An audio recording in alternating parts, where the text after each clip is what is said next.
And it's A Leg Up with Dr. Randall Juleff from the La Bella Vita Laser and Vein Center.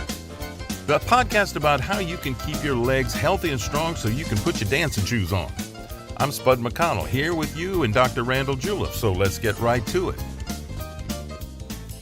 Spud McConnell here, hosting A Leg Up with Dr. Randall Juleff from La Bella Vita Vein. La Bella Vita Laser and Vein Center. That is the whole name, yes. Where you come up with that big name? You could just call it La Bella Vita. You sound like that Ricky Martin dude. You know, you should be cracking out a bottle of wine over here while we're talking. Live in La Bella Vita. Yeah, you're right. I've been told it's a little long,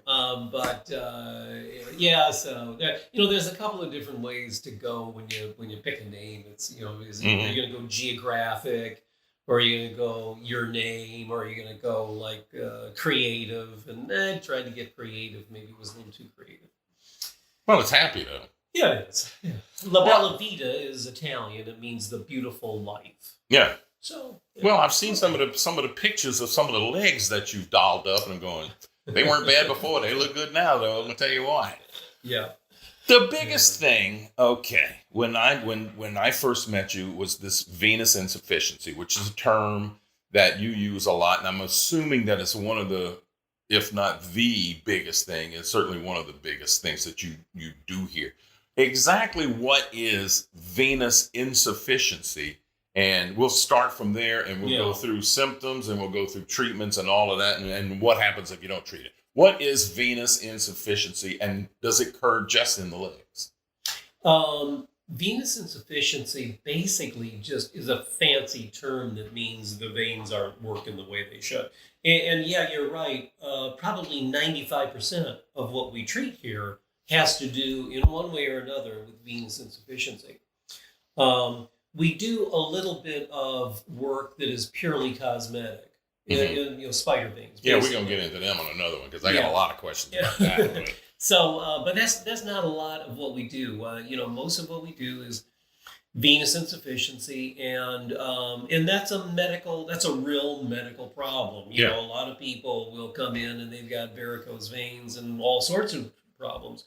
And they said, well, gee, my doctor's been telling me for years that it's just cosmetic. Don't worry about it. But it's not. If anybody who has varicose veins, for instance, 99.9% of the time, they're going to have this thing called venous insufficiency. And that's a medical problem that has, a certain number of risks that go along with it, and they need to be evaluated. What is it?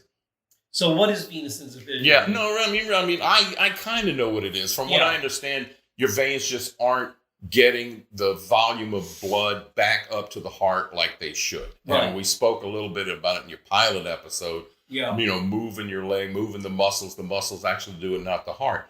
But, I mean,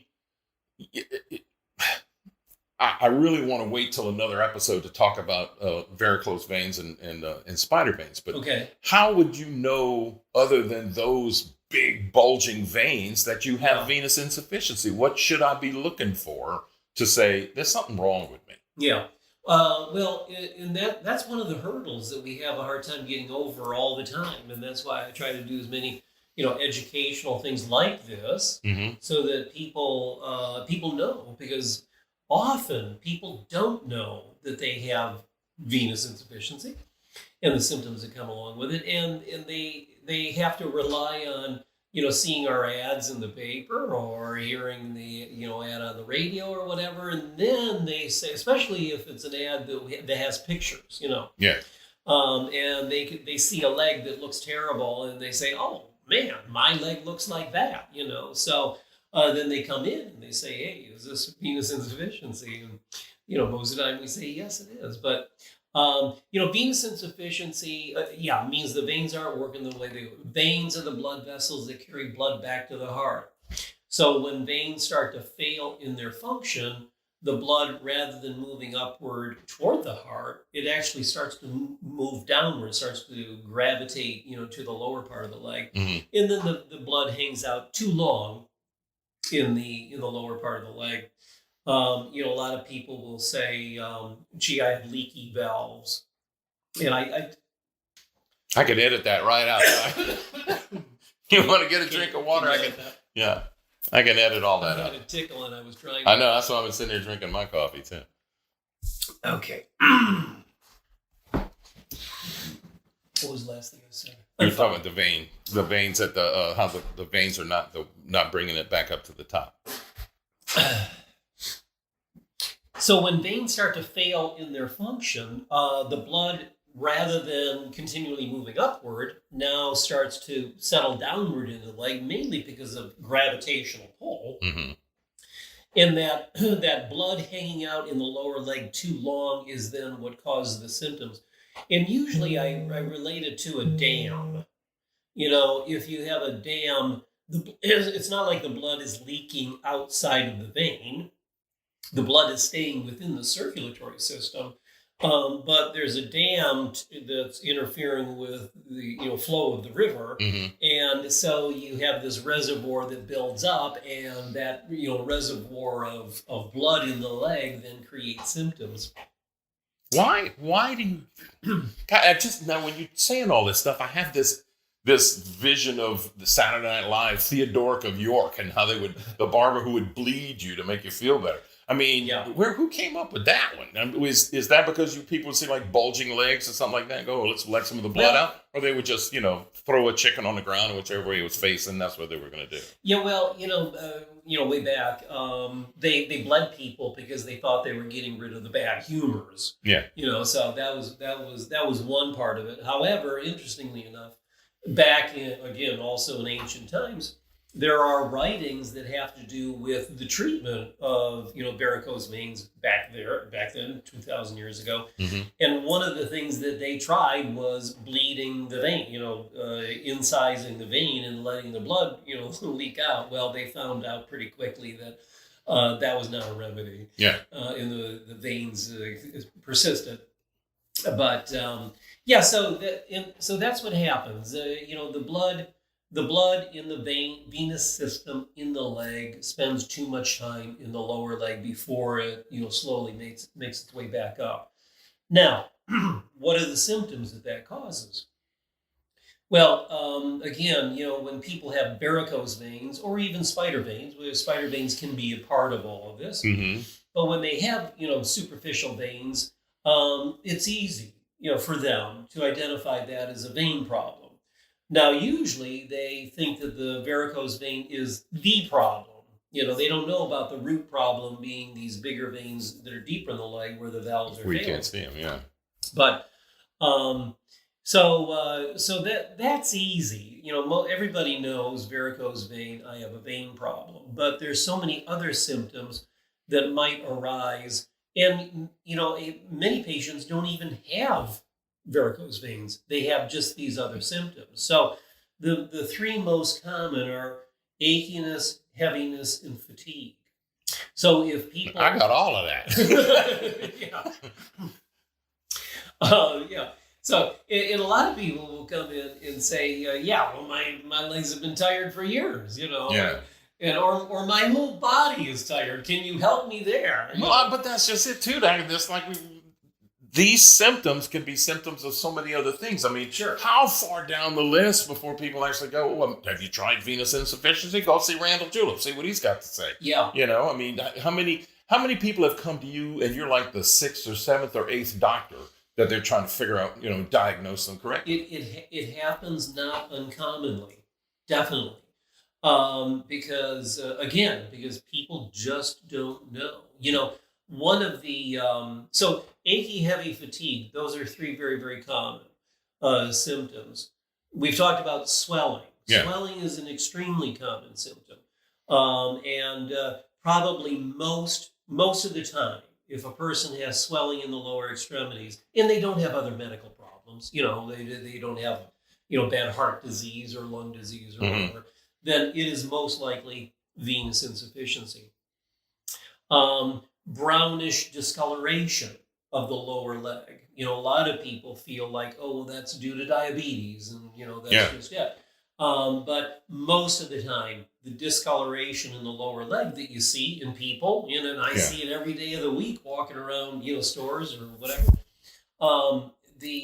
That's very, very commonly venous insufficiency. The other thing is Yeah, right. You're just saying that now, and I just have this image of you going up to somebody in line at the Wally World and go, "Say, bro, here's my card. Come show me your legs," or something like that. But I have a great deal of difficulty not doing that. I can see you do it because I know you, man. Look, y'all don't know this doctor right here. This is a very caring man. We'll talk about some of the other. This guy's got clinics all over the place, so he's treating thousands of people with this stuff because there ain't that many people like you, is there? Not a lot. Yeah. Well, there you go.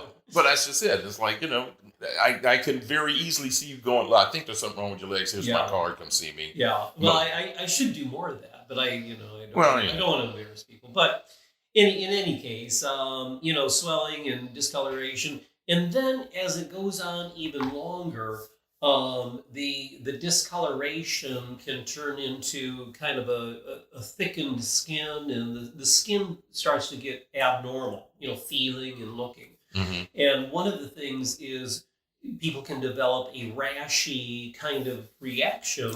I've seen that. To the lower leg, especially in those people with that brownish discoloration. Yeah. And we call that venous eczema. And it can look like eczema. Well, I can't tell you the number of people that we have gotten from either a dermatologist referring them to us, or the patient saying, "Oh yeah, I was going to my dermatologist for months, and they were giving me this and that and whatever, and then we saw your commercial." Yeah. But that's another thing that all of the skin problems that people can have in the lower leg. They have no idea that that's due to venous insufficiency, or because they've never heard the term venous insufficiency. I never heard of it until I met you. Yeah.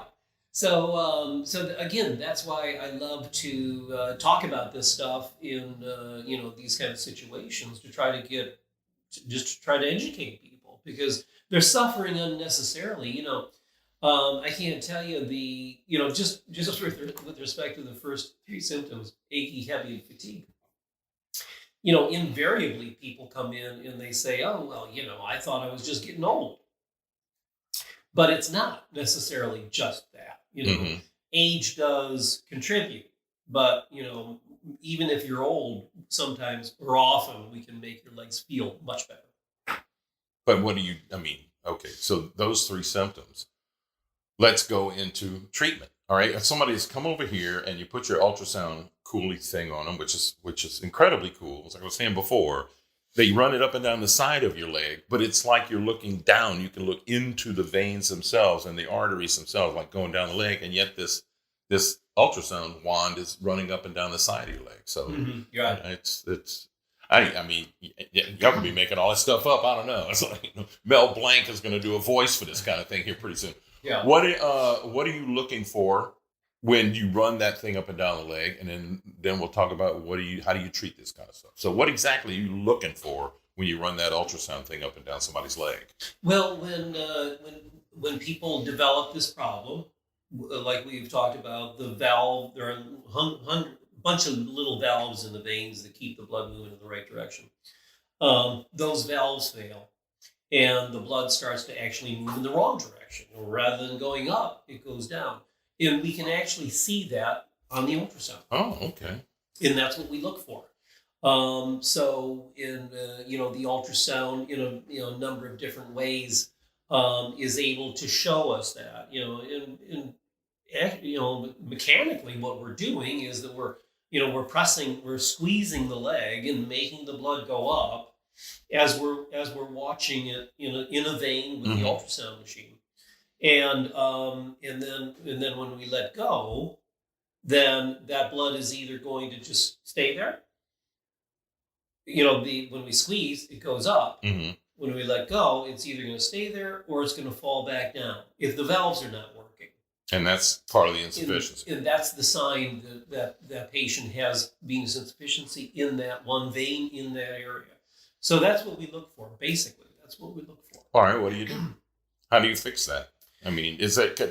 First thing I would think of telling me this is getting a recliner.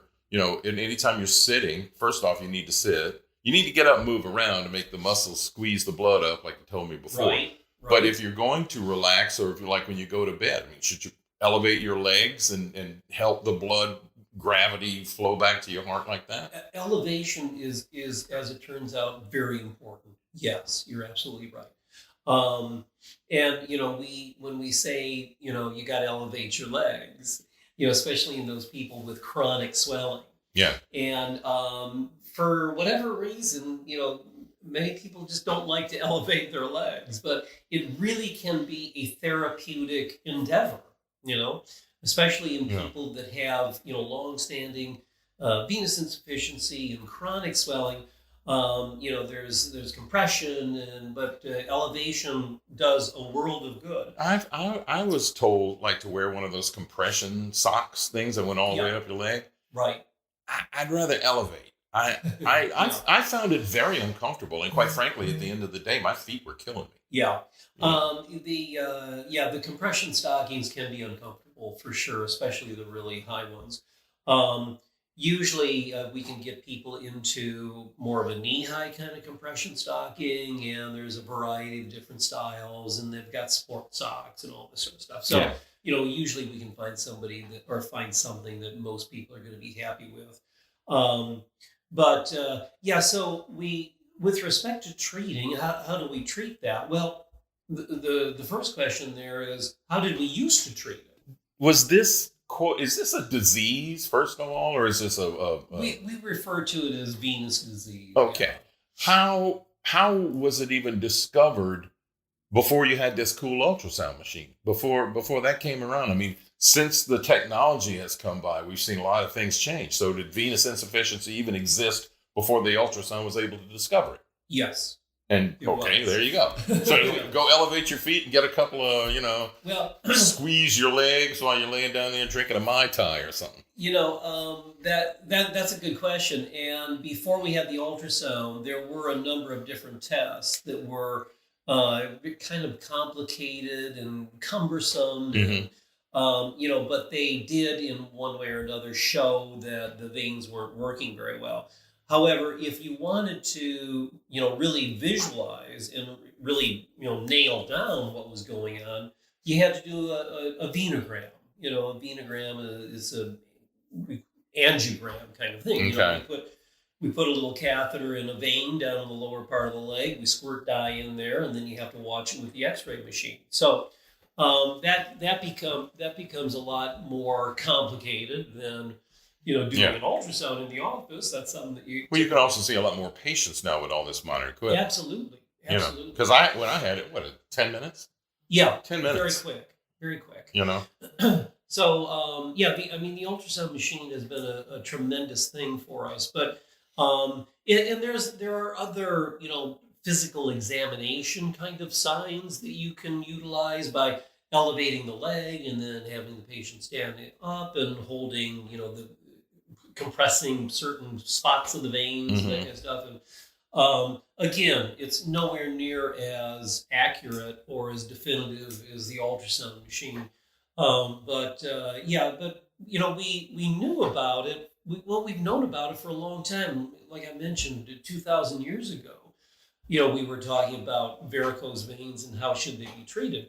Hippocrates, who lived quite a while ago. Yeah, a couple of years. Back from the 50s, I think. Yeah. Right. He, it's amazing what he understood as far as, what poor vein function meant and what it might lead to. It was really quite amazing. He was the first one to kind of connect poor vein function and venous ulceration, which we haven't talked about yet. No, but we're gonna. Oh no, we're gonna talk about some stuff. I can tell you that. So it's amazing, you're looking back. I mean, when you compare the technology that we have today, like the ultrasound machine, and compare it to what those people had hundreds and hundreds of years ago, but they still figured it out. It's amazing. Well, it's a calling. Yeah. I mean, I think it's a vocation. It's a calling. Mm-hmm. I mean, I haven't been called to do what you do. I don't want to see none of that. Thank you. I don't even look at them when they stick me to get blood from diabetes stuff. Yeah. Do people who have diabetes automatically have venous insufficiency? Not necessarily.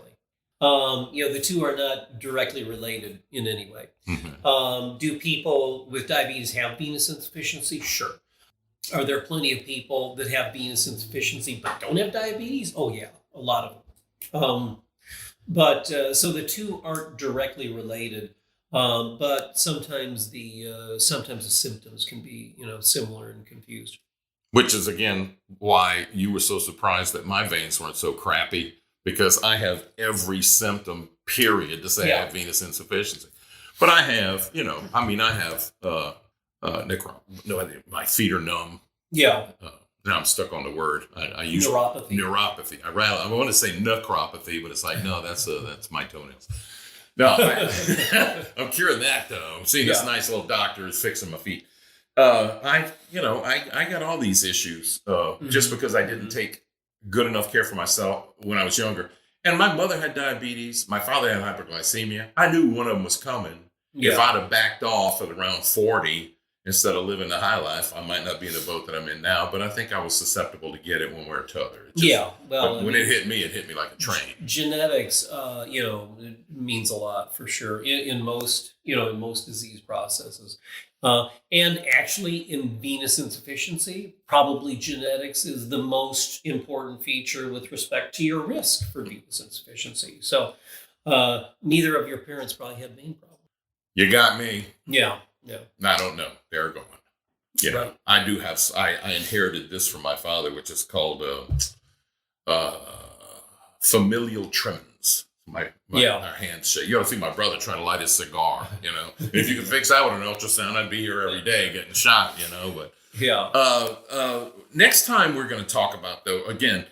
So it's kind of like high blood pressure and diabetes, the silent killers. I mean, you can have venous insufficiency and not look like you can have a really nice pair of stems, and all of a sudden they're just not working right. So beautiful though they may be, you have venous insufficiency. So it probably would behoove you to come and spend 10 minutes getting an ultrasound.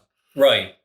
Next time on A Leg Up, let's talk about those bulging veins and spider veins, and then how they interact with venous insufficiency and how they affect the rest of the body.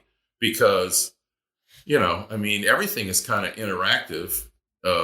One thing, it's like I have to go get colonoscopies because every time I go, they find polyps.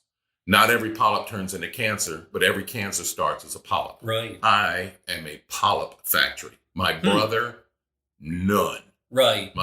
Both my brothers, none. So I guess I got the polyp gene, So it's like, was there genetics involved in all this? If your parents had leg and vein problems, do you think you probably have them? If you're along this, I got neighbors who are like, this woman is so incredibly healthy because she's a runner. She can't run no more. Her knees are shot. Right. I came out of the womb with crummy knees, so I've never been a runner. But it's like, okay, if you're a runner, are you more susceptible to venous insufficiency, even though you are using your leg muscles and squeezing that blood back up the way it's supposed to be? Mm-hmm. So I want to delve a whole lot more into this, but we got a long time to catch up with this. This ain't no 2 or 3 podcast gig here with Dr. Randall Juleff. We've got plenty to talk about. Well, let's quickly talk about just where can people find you? If we're on the North Shore at your North Shore clinic, and this is on what, Lonesome Road? Lonesome Road. Don't look that lonesome. In Mandeville. We've got 2 offices, one here in Mandeville, which is where we are right now. And it's on Highway 190 on the way to Old Mandeville. But we have a relatively newer office in Metairie. We opened on the South Shore about 1.5 years ago. But I think for purposes of communication, our website, labellavitavein.com, and there's not only our contact info, but there's a lot of additional information and videos, and it can be very interactive and stuff. So, and for all the people out there who are really concerned, it's like, I'm not sure because they're leery of doctors, but there's videos on that site, and this ultrasound is so And It's all the easy. people who work here are so professional. I mean, it's, Yeah. you know. Yeah. Or the phone number is 985-892-2955. Of course, always call.